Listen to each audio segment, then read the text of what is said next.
حاضرین جمعہ و عزیزان ملت اسلامیہ، یہ بات ہم میں سے ہر شخص جانتا ہے کہ سورۃ الکہف کا نزول مشرکین مکہ کے سوال کے جواب میں اتاری گئی ہے، اور اللہ رب العالمین نے اس سورہ کے اندر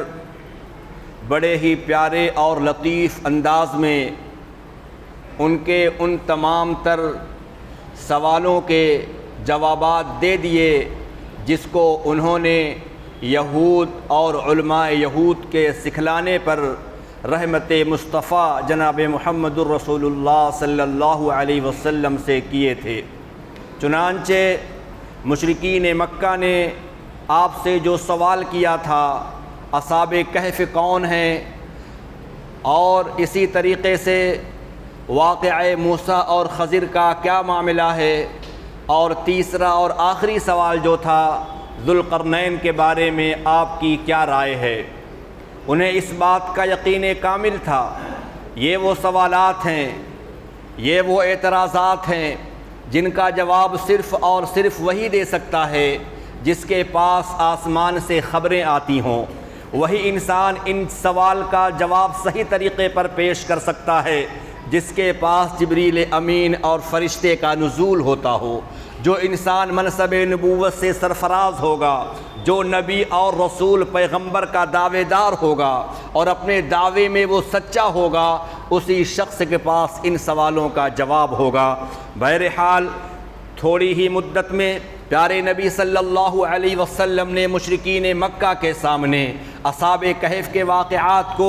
رب العالمین کے کلام کے روشنی میں پیش کر دیا۔ اسی طریقے سے واقعہ موسیٰ اور خضر کو بھی اللہ کے نبی صلی اللہ علیہ وسلم نے پیش کر دیا، اور تیسرا اور آخری جو ان کا سوال تھا کہ آپ نبی اور رسول پیغمبر ہیں، تو اس شخص کا کیا معاملہ تھا جو مشرق اور مغرب کی سیر کر آیا اور تمام مقامات پر اللہ رب العالمین کے پیغام کو سنا آیا، اس کے بارے میں آپ کی کیا رائے ہے۔ چنانچہ وہ نبی رحمت جناب محمد رسول اللہ صلی اللہ علیہ وسلم جسے امی نبی کہا جاتا ہے، جس کے بارے میں تاریخ شاہد ہے اور احادیث مبارکہ شاہد ہے کہ رسول رحمت صلی اللہ علیہ وسلم امی تھے، آپ لکھنا اور پڑھنا نہیں جانتے تھے۔ ان کا سوال تھا، اور اس سوال کا جواب نہ مشرکین مکہ کے پاس تھا نہ عرب کی تاریخ میں تھا، اور یہ سوال ہو رہا تھا ایک امی نبی سے،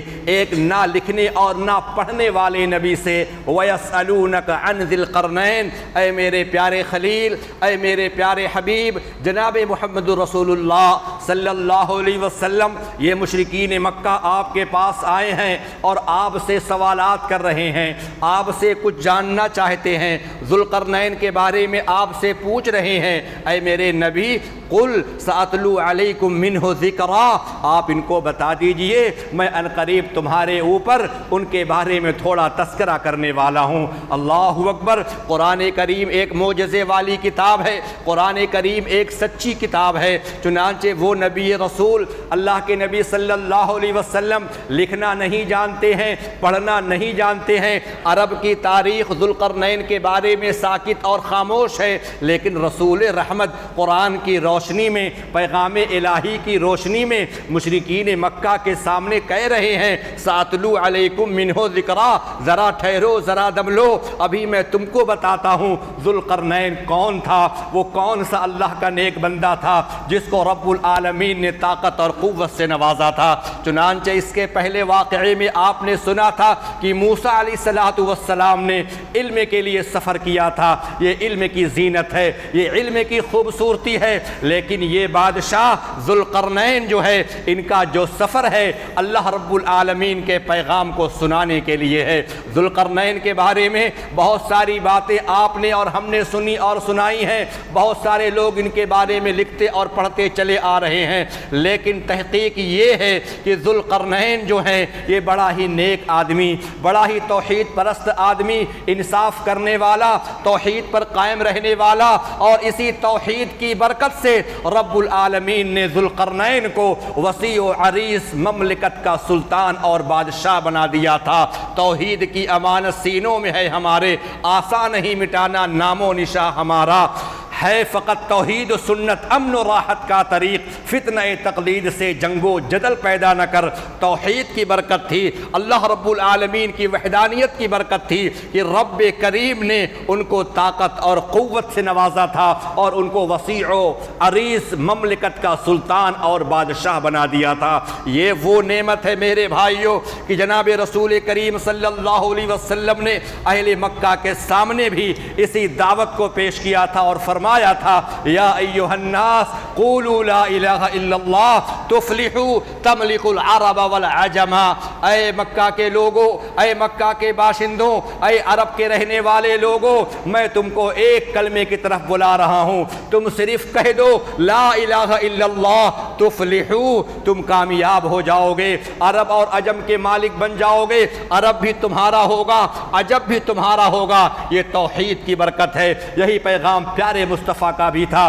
الغرض میرے بھائیوں، یہ ذوالقرنین ان کا نام کیا تھا اور یہ کہاں پر آئے اس کے بارے میں قرآن تو خاموش ہے، لیکن اہل علم نے اس کی بڑی لطیف تفسیر بیان کی ہے، اور ہم بھی یہی جانتے تھے ذوالقرنین سکندر اعظم ہے، لیکن اہل علم نے اور اسی میں مولانا ابوالکلام آزاد رحمۃ اللہ علیہ اور دیگر علماء اسلام ہیں جن کا یہ کہنا ہے کہ ذوالقرنین جو ہیں ان کا اصل نام سائرس ہے، سکندر اعظم نہیں ہے۔ یہ سکندر اعظم جو دوسرے ہیں یہ ذوالقرنین نہیں ہیں، وہ سکندر اعظم جو تھے ان کے پاس توحید کی نعمت نہیں تھی، ان کے پاس وحدانیت نہیں تھی، وہ شرک پر قائم تھے، وہ کفر پر قائم تھے، لیکن یہ ذوالقرنین جن کا نام سائرس ہے یہ توحید پر قائم تھے، یہ اسلام پر قائم تھے، لوگوں کو اللہ کی طرف دعوت دینے والے تھے، اور حضرت عیسیٰ علیہ السلام کے دنیا میں آنے سے 539 سال پہلے ان کا دور حکومت اور دور حکمرانی کا آغاز ہوتا ہے۔ چنانچہ یہ موحد اور انصاف والا بادشاہ جن کا نام سائرس ہے تو ذوالقرنین کیوں کہا جاتا ہے؟ ذوالقرنین ان کا صفتی نام ہے۔ قرنن کے معنی ہوتے ہیں سینگ، قرنن کا دوسرا معنی ہوتا ہے بال کی لٹ اور چوٹی۔ چونکہ ذوالقرنین جو بادشاہ تھے سائرس ان کی 2 لٹیں تھیں، ایک لٹ اس جانب تھی اور دوسری لٹ اس جانب تھی، تو کہا گیا ذوالقرنین 2 لٹوں والے، بال کی 2 لٹوں والے، یا اہل علم نے یہ لکھا ہے ذوالقرنین کی وجہ یہ ہے کہ واقعی ان کے سر کے اندر میڈھک کے مانند ہلکے ہلکے یہاں پر ابھار تھے، اس لیے ان کو ذوالقرنین کہا گیا۔ تیسری وجہ اہل علم نے یہ لکھی ہے ذوالقرنین کیوں کہا گیا، کیونکہ مغرب اور مشرق کا انہوں نے سفر کیا تھا، 2 طرف 2 کناروں کا سفر کیا تھا، اس لیے ان کو ذوالقرنین کہا گیا۔ چوتھی رائے علماء نے یہ دی ہے کہ ذوالقرنین کہنے کی وجہ یہ تھی کہ یہ فارس اور روم دونوں کے بادشاہ تھے، اسی لیے ان کو ذوالقرنین کہا گیا۔ 2 ملکوں کے بادشاہ یا مشرق و مغرب کے بادشاہ یا بالوں کے 2 لٹ والے انسان، ذوالقرنین کا یہ معنی ہوتا ہے، اور اصل ان کا جو نام تھا وہ سائرس تھا۔ عیسیٰ علیہ السلام کے آنے سے پہلے 539 سال پہلے ان کی دور حکومت ہے، چنانچہ ان کا تبلیغی سفر کا ذکر رب العالمین نے بڑے پیارے انداز میں کیا ہے کہ وہ ذوالقرنین، وہ سائرس، انہوں نے تبلیغی سفر کیا تھا۔ ان کا سفر 3 جانب تھا، مغرب کی جانب کرتے ہیں، مشرق کی جانب کرتے ہیں، اور پھر تیسرا اور آخری سفر شمال کی جانب کرتے ہیں۔ رب العالمین نے اس کا نقشہ کھینچا، اِنَّا مَكَّنَّا لَهُ فِي الْأَرْضِ وَآتَيْنَاهُ مِنْ كُلِّ شَيْءٍ سَبَبًا۔ وہ ذوالقرنین کہ ہم نے ان کو طاقت و قوت کا مالک بنایا تھا، ہم نے ان کو اقتدار بخشا تھا، وَآتَيْنَاهُ مِنْ كُلِّ شَيْءٍ سَبَبًا، اور ہر چیز میں ہم نے ان کو ساز و سامان سے نواز دیا تھا۔ طاقت تھی، قوت تھی، شہرت تھی، مال اور دولت، ہر قسم کے ساز و سامان سے رب العالمین نے ان کو نوازا ہوا تھا۔ رب نے آگے فرمایا فَأَتْبَعَ سَبَبًا، وہ بادشاہ، وہ میرا بندہ، وہ اللہ والا، وہ ذوالقرنین فَأَتْبَعَ سَبَبًا، ایک راہ کے پیچھے لگا اور ایک مہم پر نکل پڑا، سفر پر وہ نکل پڑا، بادشاہ بھی ہے، اس کے سپاہی بھی ہیں، اس کے متبعین بھی ہیں، اس کے ماننے والے بھی ہیں، سفر کرتا ہوا چلا جا رہا ہے۔ مغرب کی جانب کا پہلا سفر ہے، اور یہ سفر دنیا کے لیے نہیں تھا میرے بھائیوں، یہ سفر تبلیغ کے لیے تھا، یہ سفر اللہ رب العالمین کے کلام کو عام کرنے کے لیے تھا۔ ذوالقرنین اپنے سپاہیوں کو لے کر کے نکلا، سفر کرتا ہوا چلا جا رہا ہے، قوم سے ملاقات ہوتی ہے، لوگوں سے تعلقات قائم ہوتے ہیں، ان کے سامنے توحید کی دعوت کو پیش کیا جاتا ہے، لوگوں کو اللہ کی طرف بلایا جاتا ہے۔ ملک پر ملک کو فتح کرتا ہوا مغرب کی جانب یہ بادشاہ پہنچا، رب العالمین نے فرمایا حتی اذا بلغ مغرب الشمس، یہاں تک کہ یہ سورج کے ڈوبنے کی جگہ پر پہنچ گیا۔ تطلع حتی اذا بلغ مغرب الشمس وجدها تغرب فی عین حمیئۃ، اللہ اکبر۔ وہاں پر جا کر کے دیکھا، سفر کرتے ہوئے چلے گئے، وہاں پر انسانی آبادی ختم ہو گئی۔ اب یہاں پر نہ کوئی انسان ہے، نہ انسان کی اولاد ہے، ٹھاٹھے مارتا ہوا سمندر ہے۔ سورج پر نگاہ ڈالی، ایسا محسوس ہو رہا تھا تغرب فی عین حمیئہ، وہ سورج ڈوب رہا ہے ایک سیاہ کیچڑ والے چشمے میں جا کر کے، وہ سورج ڈوب رہا ہے اسی کے اندر۔ اس منظر کو دیکھا، اور وَوَجَدَ عِندَهَا قَوْمًا، وہاں پر ایک قوم سے ملاقات ہوئی جو اسلام کا انکار کرنے والے تھے، جو اللہ کا انکار کرنے والے تھے، جو اللہ کے ساتھ شرک کرنے والے تھے۔ انہوں نے لوگوں کو دین ابراہیمی کی دعوت دی۔ اللہ اکبر۔ کچھ لوگ فرما بردار ہو گئے، کچھ لوگ نافرمان ہو گئے، کچھ لوگ ذوالقرنین کی دعوت پر لبیک کہہ دیا، انہوں نے کلمہ توحید کو قبول کر لیا۔ ان میں سے بعض لوگ انکار کرنے لگے، منکرین ہو گئے، اس کا انہوں نے انکار کر دیا۔ رب العالمین نے ان کے ذہن کے اندر، ان کے دل کے اندر اپنے پیغام کو ڈال دیا۔ کن کے دل کے اندر؟ ذوالقرنین نبی تھے کہ نہ رسول تھے؟ اب اس میں اختلاف ہے، کیونکہ قرآن کا جو اسلوب ہے، یا ذوالقرنین، رب نے کہا اے ذوالقرنین، اب اس سے شبہ ہو گیا بعض لوگوں کو کہ اللہ تعالیٰ سیدھا ان کو خطاب کر رہا ہے۔ ذوالقرنین بھی نبی اور رسول ہوں گے، لیکن جناب رسول کریم صلی اللہ علیہ وسلم نے فرمایا ذوالقرنین کے بارے میں شرعیت خاموش ہے، قرآن خاموش ہے، اور مجھے بھی نہیں معلوم ہے کہ وہ نبی تھے، رسول تھے، پیغمبر تھے، کون تھے، مجھ کو اس کے بارے میں کوئی علم نہیں ہے۔ ہاں یہ ضرور قرآن کہتا ہے وہ بادشاہ تھے، انصاف والے بادشاہ تھے، توحید پرست تھے، تبلیغی سفر پر وہ نکلے ہوئے تھے۔ لہذا رب العالمین نے ان کے دل کے اندر اس بات کو ڈالا، یا ذوالقرنین اما ان تعذب و اما ان تتخذ فیہم حسنا، جنہوں نے آپ کی دعوت کو لبیک کر دیا، الحمدللہ بڑی خوشی کی بات ہے، اور جنہوں نے آپ کی نافرمانی کی ہے، توحید کا انکار کیا ہے، اللہ کا انکار کیا ہے، اپنے خالق اپنے مالک کا انکار کر دیا ہے، اے ذوالقرنین آپ کو اختیار ہے، آپ چاہیں ان کو معاف کر دیں اور آپ چاہیں ان کو سزا دے دیں، اما ان تتخذ فیہم حسنا، یہ آپ کو اختیار ہے، اختیار رب نے دیا ہے۔ ذوالقرنین نے اس موقع پر اپنی جو رائے قائم کی تھی اور اپنی جانب سے جو فیصلہ لیا تھا، رب نے اس کا نقشہ قرآن میں کھینچا۔ سورۃ الکہف کے اندر قال فاما من ظلم فسوف نعذبه، جو انسان ظلم کرے گا لوگوں پر، جو لوگوں کو ہراساں کرے گا، جو لوگوں کو پریشان کرے گا، جو فتنہ پھیلائے گا، جو فتنے کی آنکھ کے اور اس کے شعلے کو بھڑکائے گا، فاما من ظلم فسوف نعذبه، ہم اس کو سزائیں دیں گے۔ اب یہ سزا چاہے قید و بند کی سزائیں ہوں، وہ انسان کوئی بھی ہو جو ظلم کرے گا ہم اس کو سزا دیں گے۔ اور یاد رکھو فاما من ظلم فسوف نعذبه ثم يرد الى ربه فيعذبه عذابا نكرا، ایسا ظالم انسان، ایسا مشرک انسان جو اللہ کے ساتھ شرک کر رہا ہے، ظلم کا ترجمہ شرک سے بھی میں کر رہا ہوں کیونکہ قرآن میں جب ظلم آتا ہے سب سے پہلا معنی اس سے ظلم مراد لیا جاتا ہے، اور ظلم سے مراد شرک لیا جاتا ہے۔ جو شرک کرے گا، جو کفر کرے گا، جب اللہ رب العالمین کے ہاں وہ پہنچے گا فَيُعَذِّبُهُ عَذَابًا نُكْرًا، اللہ تعالیٰ اس کو سخت عذاب دے گا کہ مشرک کی بخشش نہیں ہے، مشرک کے لیے مغفرت نہیں ہے۔ ہاں لیکن یاد رکھو وَأَمَّا مَنْ آمَنَ وَعَمِلَ صَالِحًا فَلَهُ جَزَاءً الْحُسْنَى، لیکن جو ایمان لے آئے گا اور عمل صالح کرے گا، عمل نیک کرے گا، اس کے لیے بہترین بدلہ ہے۔ وَسَنَقُولُ لَهُ مِنْ أَمْرِنَا يُسْرًا، اور ہم بھی اس کے ساتھ آسانی کا معاملہ کریں گے۔ یہ ایک منصف بادشاہ کی پہچان ہے، یہ ایک عادل بادشاہ کی شناخت ہوا کرتی ہے کہ جب کوئی علاقہ ان کی ملکیت میں آتا تھا تو اپنی رعایا کے ساتھ وہ انصاف کرتے تھے، جو ظالم ہوتے تھے، جو جابر ہوا کرتے تھے ان کو وہ سزائیں دیا کرتے تھے،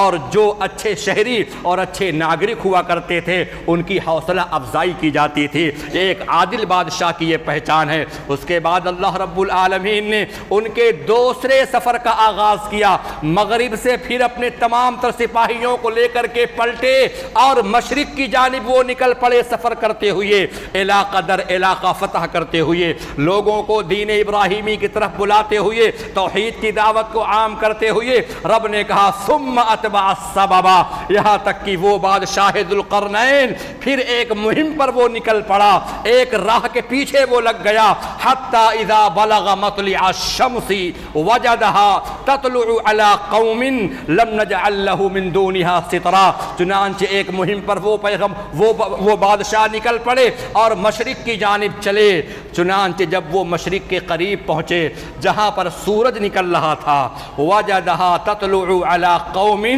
اور یہ علاقہ جو تھا غیر مہذب لوگوں کا علاقہ تھا۔ بادشاہ ایسی مقام پر پہنچ گیا ذو القرنین جو وحشی تھے،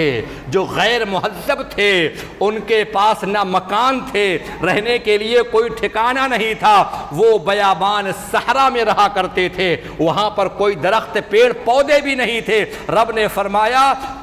وجد من قومها حتى اذا بلغ مطلع الشمس وجد تطلع على قوم لم نجعل لهم من دونها سترا، ایسی قوم کے پاس وہ گئے جن کے اوپر سورج نکل رہا تھا تو ہم نے اس سورج کی طرف سے ان کے اوپر کوئی اوٹ نہیں بنایا تھا۔ سترا کے معنی اوٹ اور پردے کے ہوتے ہیں۔ لم نجعل له من دونها سترا، ہم نے سورج کی طرف سے کوئی اوٹ نہیں بنایا تھا، کوئی پردہ نہیں بنایا تھا۔ سورج نکلتا، سورج طلوع ہوتا،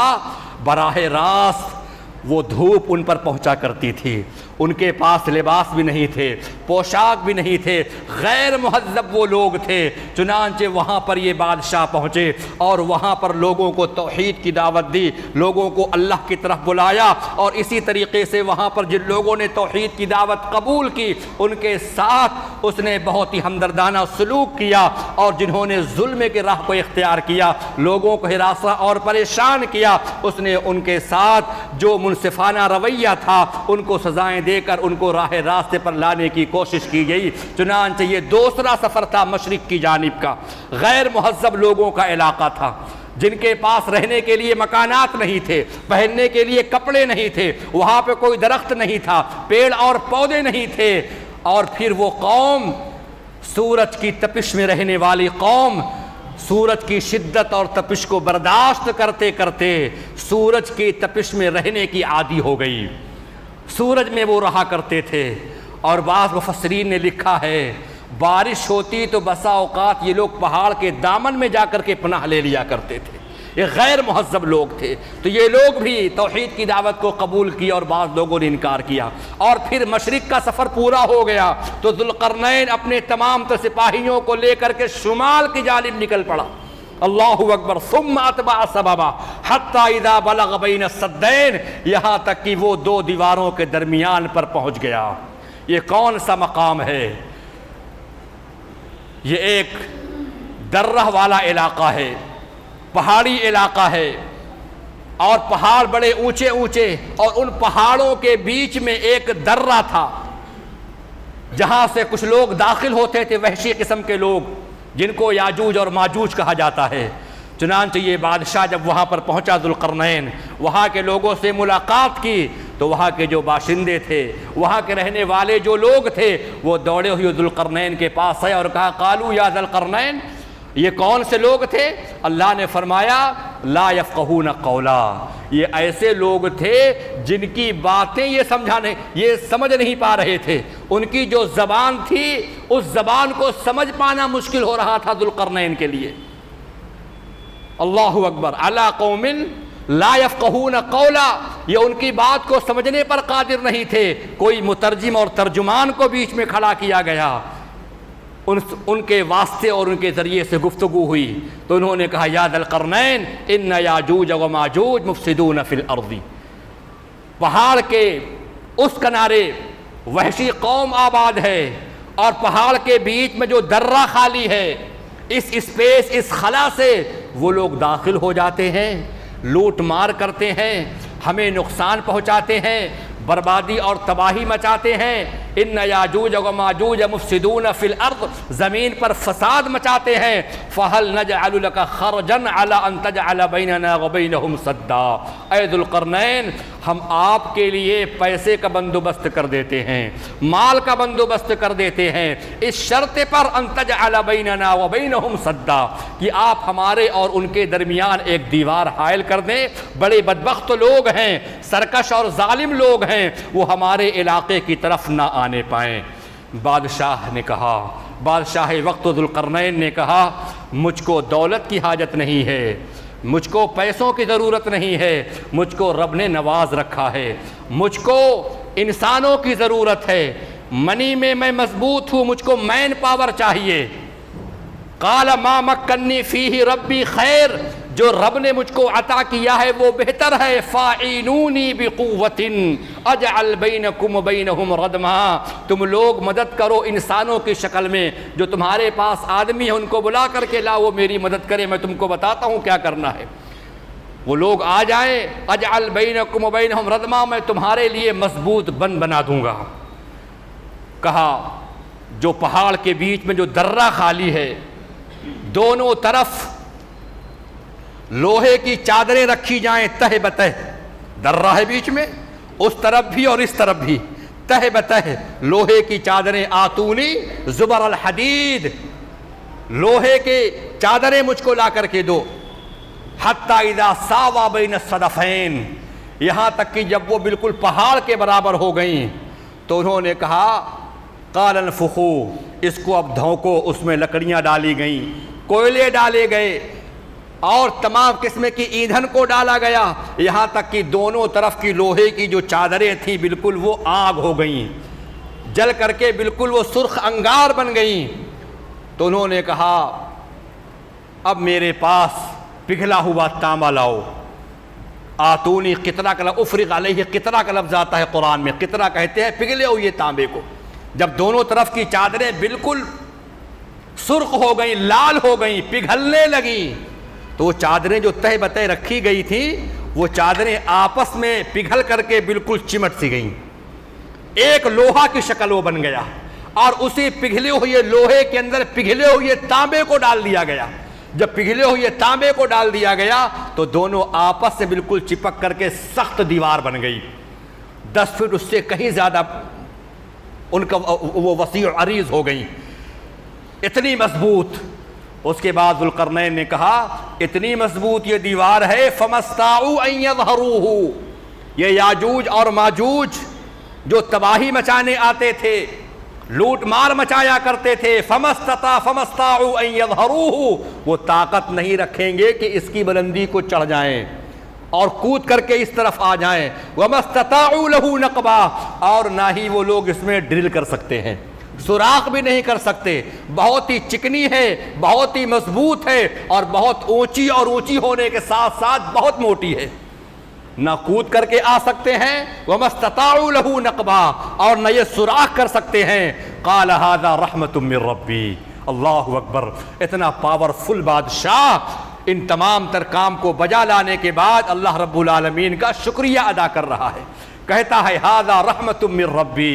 اس میں میرا کوئی کمال نہیں ہے، اللہ اکبر، ھذا رحمت من ربی، یہ میرے رب کی رحمت ہے، یہ میرے رب کا احسان ہے، یہ میرے رب کی طاقت اور قوت ہے۔ یاجوج ماجوج نہیں آ سکتے، ٹھیک ہے، لیکن ہاں ہر چیز کا ایک زوال ہے۔ انسان خواہ کتنی طاقت کو پہنچ جائے، قوت کا مالک ہو جائے، مال و دولت اس کے اختیار میں آ جائے، لیکن ہر ایک چیز کا ایک وقت متعین ہے۔ جو بھی عروج کو جاتی ہیں ان کا زوال آتا ہے، جو بلندی کو جاتے ہیں وہ پستی میں آیا کرتے ہیں۔ ایک جگہ پر بلندی پر جانا تو آسان ہے، لیکن بلندی پر جا کر کے ٹھہر جانا یہ مشکل ہوتا ہے۔ ہر چیز کا ایک وقت متعین ہے۔ فَإِذَا جَاءَ وَعْدُ رَبِّي، یہ دیوار مضبوط ہے، مستحکم ہے۔ اے لوگو، اے یہاں کے باشندوں، اے شمالی علاقے کے لوگو، یاد رکھو دیوار مضبوط ہے، رب کی رحمت ہے، لیکن یاد رکھو فَإِذَا جَاءَ وَعْدُ رَبِّي جَعَلَهُ دَكَّاءَ، جب میرے رب کا وعدہ آ جائے گا، جب اس کے ختم کرنے کا وقت آ جائے گا، جَعَلَهُ دَكَّاءَ، یہ پوری دیوار جس کو میں نے بند کر دیا ہے، یاجوج ماجوج داخل نہیں ہو سکتے، یہ ریزہ ریزہ ہو جائے گا، یہ چکنا چور ہو جائے گا۔ پیارے مصطفیٰ صلی اللہ علیہ وسلم نے خبر دی، ابن ماجہ شریف کی روایت ہے، یاجوج اور ماجوج کے لوگ روزانہ کھدائی کر رہے ہیں۔ حدیث کے راوی حضرت ابو ہریرہ ہیں، رسول کائنات نے فرمایا ان یاجوج و ماجوج یحفرون کل یومن، ہر روز دے کر کے کدال گہدالے اس میں مار رہے ہیں، کھدائی اس کی جاری ہے، کھودتے کھودتے یہاں تک کہ قریب ہے کہ اس میں ہول ہو جائے، حتی کادو یرون شعاع الشمس، نبی نے فرمایا قریب ہے کہ سوراخ ہو جائے اور ان کو اس جانب سے سورج کی شعاعیں نظر آنے لگے۔ قال الذی علیہم، ان کے اوپر جو امیر، ان کا جو افسر ہے، وہ کہتا ہے ارجعوا ارجعوا فسنحفرہ غدا، چلو لوٹ چلو لوٹ چلو، اس کی کھدائی ہم کل کر لیں گے۔ اللہ اکبر، اس طرح معاملہ چلتا رہے گا، لیکن جب اللہ رب العالمین ارادہ کر لے گا اب دنیا کو ختم کرنا ہے، دنیا کا زوال آنے والا ہے، قیامت آنے والی ہے، نزول عیسیٰ ہونے والا ہے، جب سارے تمام چیزوں کا انتظام ہو جائے گا، کائنات کو برباد ہونے کا وقت ہو جائے گا، اللہ رب العالمین اپنی مشیت اور اپنے ارادے کو ظاہر فرمائے گا اور کھدائی کرتے رہیں گے، یہاں تک کہ ان کا جو امیر ہے وہ کہے گا ارجعوا، اے لوگوں کھدائی ہو چکی ہے اور جلد ہی ہم لوگ اس میں ہول اور سوراخ کر لیں گے، نقب لگا لیں گے، لوٹ چلو فستحفرونہ غدا انشاء اللہ تعالی۔ رب العالمین کی مشیت اگر ہوگی تو کل ہم لوگ کامیاب ہو جائیں گے اور اس دیوار میں سوراخ اور ہول کو بنا لیں گے۔ رب العالمین کی مرضی شامل ہوگی، ان کو انشاءاللہ یاد ہو جائے گا، اور انشاءاللہ کی برکت یہ ہوگی جب یہ لوگ اگلے دن آئیں گے دیکھیں گے جہاں تک کھدائی کر چکے ہیں وہ دیوار ویسے ہی ہے، اور اس سے پہلے خود کر کے جاتے تھے، صبح کو آتے تھے، اللہ کے نبی نے فرمایا یعیدہ اللہ اشد ما کان، جتنا خود کر کے گئے تھے اس سے کہیں زیادہ اللہ تعالیٰ اس کو اور دیوار کو موٹی کر دیا کرتا تھا اور مضبوط اور مستحکم بنا دیا کرتا تھا۔ لیکن جب تباہی کا وقت آ جائے گا ان کو انشاءاللہ کا لفظ یاد آ جائے گا اور پھر وہ لوگ اس دیوار میں نقب لگا لیں گے۔ رب نے فرمایا حتی اذا فتحت یاجوج و ماجوج وہم من کل حدب ینسلون، جب ہول ہو جائے گا، سوراخ ہو جائے گا،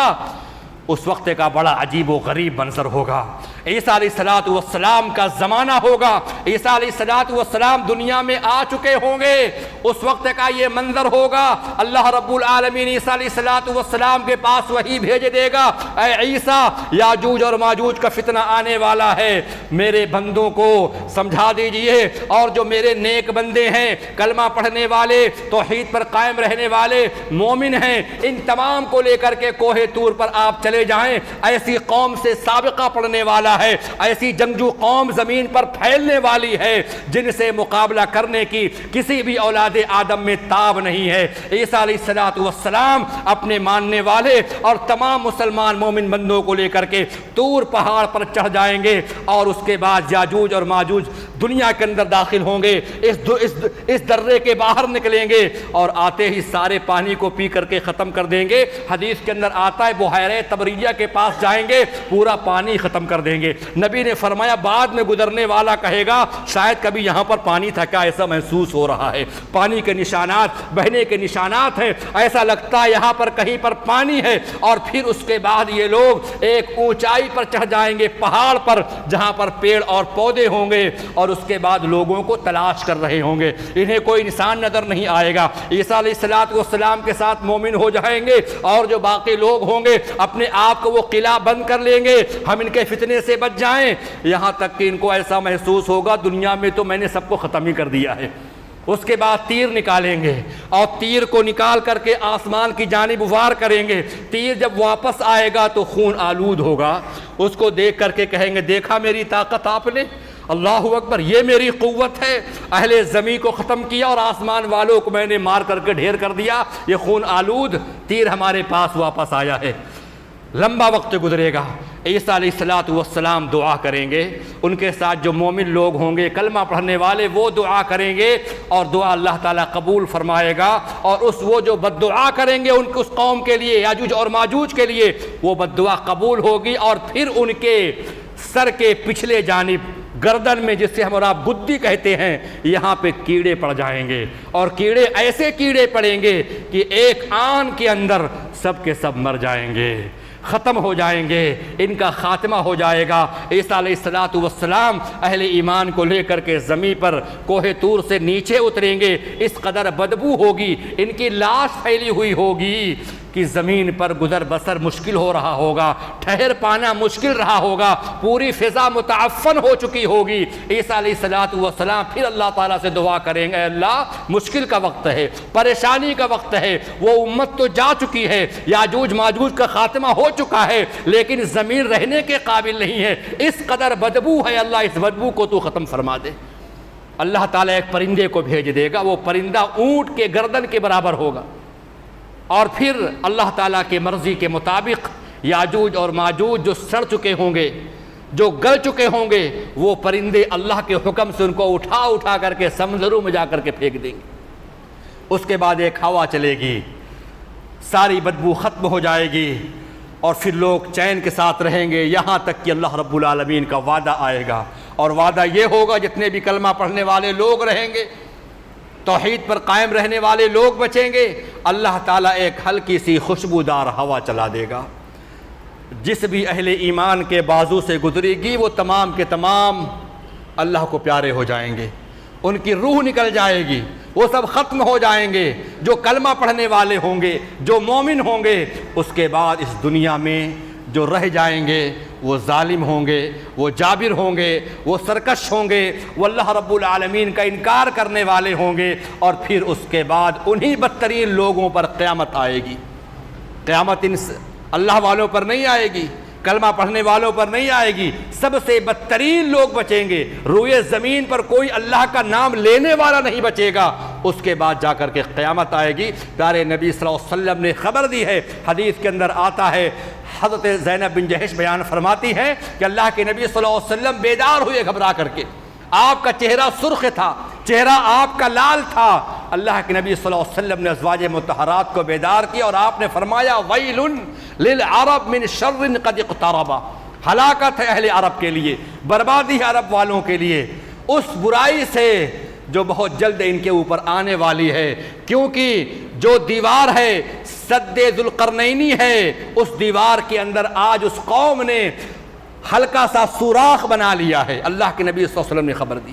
تھوڑا سا، اور قریب ہے کہ وہ دن آ جائے۔ تو میرے بھائیوں، یہ ساری چیزیں ہیں ذوالقرنین کے حوالے سے جو ان سے تعلق رکھنے والی چیزیں ہیں، اور پھر ان کے بارے میں اللہ کے نبی صلی اللہ علیہ وسلم نے بھی خبر دی ہے۔ تو یہ تین وہ سوالات تھے جس کا جواب صرف اور صرف نبی اور رسول دے سکتے تھے، جن کو علماء یہود نے مشرکین مکہ کو